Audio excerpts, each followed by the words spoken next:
a warm Metropolitan room welcome to Miss Allison Hubschmann!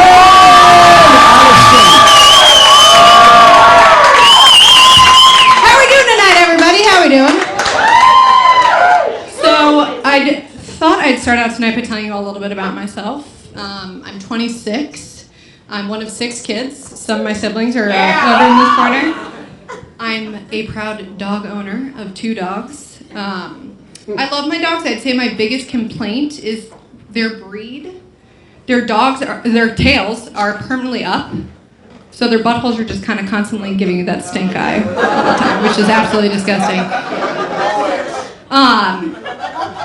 So they sleep with me at night, and it's really cute. My dog the other night nuzzled up to my back, and what I thought was his paw lovingly reach out to the small of my back turned out to be his butthole. Ass flesh to back flesh, he farted all over me. It's disgusting. So besides my 2 dogs, I have 2 roommates. It's not the ideal living situation. My roommates are hooking up. And we hang out all the time, so I'm just like constantly a third wheel. And I knew they were together before I moved in with them, so it's not like it came as a huge surprise. And they've been hooking up for 43 years, so I guess it's like kind of serious. I think my parents like me living at home with them. There have been a couple of instances that would speak to the contrary of that. So I had knee surgery 2 weeks ago, and around dinner time, I was slowly walking down the stairs. I could hear my dad making a martini downstairs, and I eat shit. I fall down the entire flight of stairs, and it was really loud. I was like, and my dad, really concerned, calls out thinking it's my mom. And he goes, "Mom, is that you?" And I'm in excruciating pain. I was like, "No, it's me." And as soon as my dad realizes it's not my mother at the bottom of the stairs, I just hear. He continues to make his martini, regardless of my lifeless body at the bottom of the stairs. So I haven't had the best of luck with my health. Like I said, I had knee surgery 2 weeks ago. And a couple months ago, I really wasn't feeling well, so I had to go to the doctor. I had to get all these tests done, and I go in for a follow-up, and he's going over CAT scan results that I had done the previous day.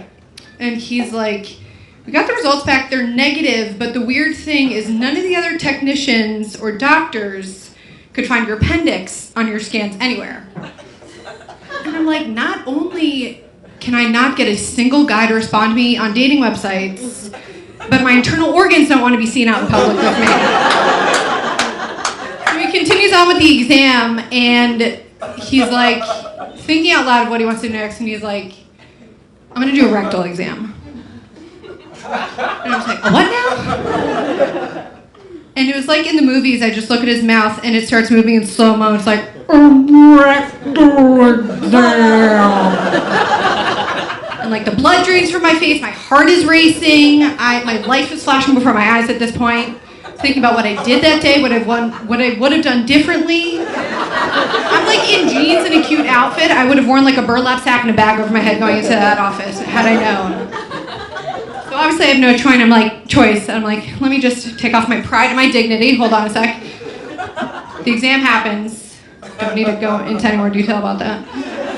And he is making notes in his chart. And by the way, this guy's a good friend of my dad's. My dad actually trained with him. And he goes, "Are you sexually active?" And really quickly I just go, "No." And there's like an awkward pause for a couple seconds. And I'm like embarrassed that I responded so quickly to him. I just go, "I've done it before." And in my mind, I'm like, as if this 75-year-old man who just took a finger up my butt cares if I'm a virgin or not. Besides the point. So I'm single. Believe it or not, living with my parents is not the most conducive thing to dating. The other night I went out in the city and I went back home to New Jersey and stayed at my parents' house, and I text my best friend the next morning in a panic. And I'm like, "I went out last night, there's a guy in my bed. I don't know how to get him to leave, and my parents are home." She's like freaking out, trying to figure out like how to get him out, like he can scale the walls outside. And obviously, as my generation would do, I took a selfie of the two of us in bed together. And my friend gets so pissed when she gets the picture because it's just my 6-month-old nephew and I hanging out in bed. I was babysitting that morning. But I was like, if I actually brought a guy back to my parents' house and went downstairs the next morning as my dad's drinking coffee, reading the paper, bless my father's soul, but I have so many siblings, the interaction would go somewhat like, are you one of my children? And I could be like, yes, this is one of your sons. And he would just be like, okay, sit down and make you breakfast. Thank you, everybody.